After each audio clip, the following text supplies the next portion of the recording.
Our religion is Buddhism. Buddhism originated in the 6th century BC in India. Buddhism was founded by Siddhartha Gautama, who realized that suffering was the cause of the world's problems. Thus, Buddhism was born.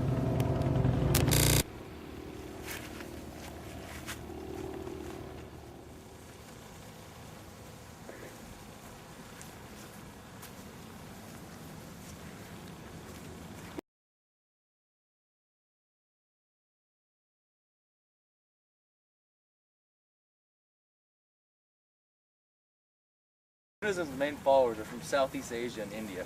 Their key beliefs are the Eightfold Path, the Four Noble Truths, and the Dharma.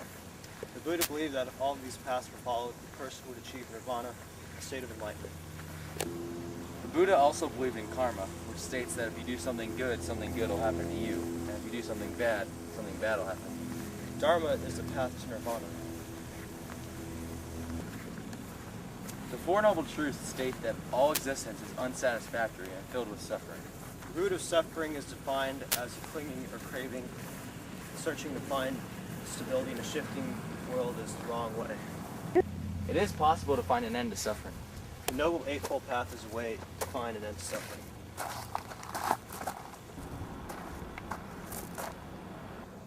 It's recording. What? Where the heck did you come from? I heard you talking about Buddhism.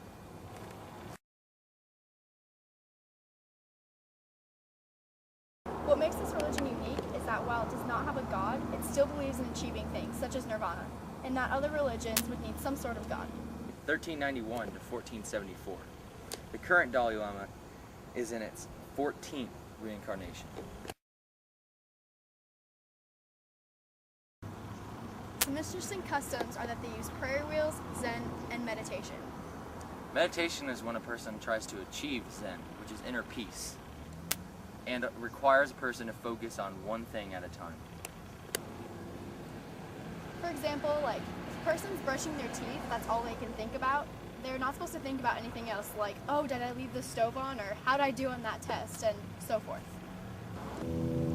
Buddhists cannot be identified like their neighbors that live next door. But there are exceptions, such as monks who usually have shaved heads and wear red and yellow robes. An interesting fact is that a Frenchman named Matthew Richard, who is a translator for the Dalai Lama, is proven by scientific testing to be the world's happiest man.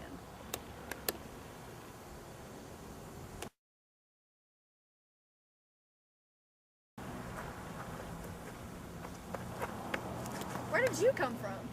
I was here the whole time. While Buddhism is a peaceful, non-violent religion, there are a few examples of Buddhists engaging in violence and war. In the 14th century, the Buddhists led the uprising that evicted the Mongols from China, and during World War II, over half the soldiers in the Japanese army were Buddhists. The Venerable Dhammamanda wrote, Buddhists should not be the aggressors, even in protecting the religion or anything else. They must try their best to avoid any kind of violent act. Buddhist monks taught the Japanese samurai meditation, which helped them fight better in battle. In 1950, the Chinese military invaded Tibet and suppressed the Tibetan Buddhists and their leader, the Dalai Lama. 9 years after this invasion, Tibetan Buddhists led an uprising against the Chinese, but was stopped by the Chinese and resulted in 86,000 Tibetans executed in numerous temples and monasteries sacked and destroyed. This was when the Dalai Lama left Tibet and sought a safe haven in India, where he was welcomed by Indian Prime Minister Jawaharlal Nehru. In 1983, a civil war broke out in Sri Lanka between the Buddhist government and the Hindu Tamil Tigers terrorist faction. The Tamil Tigers want Sri Lanka to be divided so that the two main ethnic groups in Sri Lanka, the Tamil people and the Sinhalese people. Currently, the war is still ongoing and has over 30,000 casualties.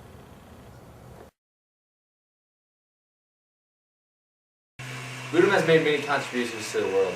Peace is one of them, as the Buddha believed in non-violence and encouraged harmony. Although Buddhism originated in India, it has spread throughout Southeast Asia and has many followers throughout the world. Japanese Buddhism introduced Zen, which is still practiced today, or meditation for daily life to cope with stress. So in a way, Buddhism is also a stress reliever. We can all learn from the Buddhist teachings and try to be a peaceful society.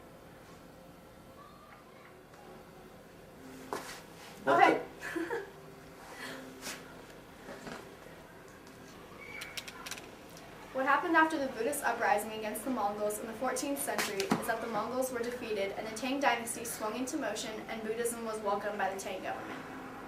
In Tibet, there are still numerous uprisings and protests for China to withdraw military forces from Tibet. The government in exile has been set up in India similar to Taiwan. As of right now, the Dalai Lama is still housed in India. A solution to this would be for peace between the Dalai Lama and the Chinese government. Maybe if the Chinese government will allow the Tibetans to practice their Tibetan Buddhism, maybe the Tibetans could let the Chinese keep their presence there. Yeah, that's a good solution. Another ongoing problem with the Sri Lankan civil war between the Tamil Tigers and the Sri Lankan government. The problem is the minority Tamil people are being treated unfairly compared to the majority Sinhalese people. The Tamil want a portion of Sri Lanka as independent as the Tamil country. Yes, and numerous negotiations and military actions have failed.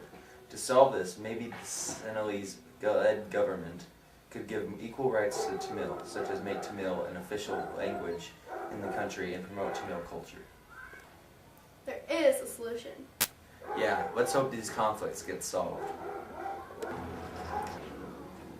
Finally, we can all say that Buddhism is an interesting religion with its rich history in India and Asia and still continues to flourish in the 21st century. Thanks for watching our video on Buddha, and have a nice day. See you guys in class.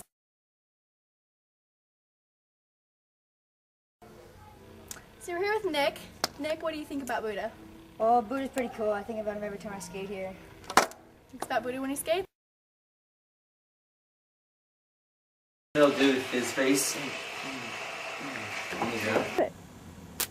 It's recording. for that. I don't care. not supposed This to be on Buddhism here. shit is unbelievable. It's interesting because I forgot the customer. My name is Forrest Gump. People call me Forrest Gump.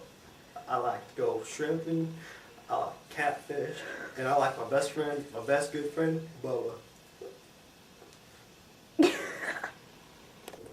Buddhism has made. Oh my god. Okay. So, do you guys want to read over this? It's not that bad. I know. Here, I can do the first couple. So, here, let me see this. Let me see the whiteboard real quick. I might be able to. What happened after the Buddhist uprising against the Mongols in the first... I can't even read that, Okay. Kevin. Pause it. The problem is that the minority Tamil people are being treated unfairly compared to the majority Sinhalese. Okay, I have to learn how to say that. The problem is that the minority Tamil people are being treated unfairly compared to the minority Sinhalese people. And finally, we can say that Buddhism is an interesting religion with a rich history